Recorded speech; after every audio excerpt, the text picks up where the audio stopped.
Почитувани, СДС останаа последното упориште на Артан Груби.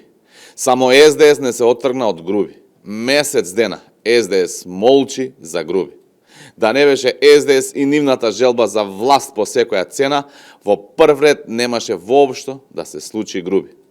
Артан Груби направи милионски криминал во време кога МВР го водеше Оливер Спасовски, премиери беа Заев и Ковачевски, а судството и обвинителството беа под целосен притисок од нив. Во таква ситуација, СДС не може да кажат дека не знаеле што прави Артан Груби. Дополнително, за Груби и неговото криминално однесување гласно зборуваше и ВМРО-ДПМН и медиумите. СДС мора да собере храброст и да се извини за Артан Груби. Се додека не се извинат за криминалите на Груби, се дотогаш не можат да кажат дека се оттргнале од него и од Дуи.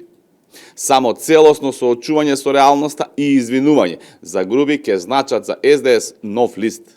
Се додека не го направат тоа, тие покажуваат дека се истата партија која беше коалиција со Груби додека тој крадеше.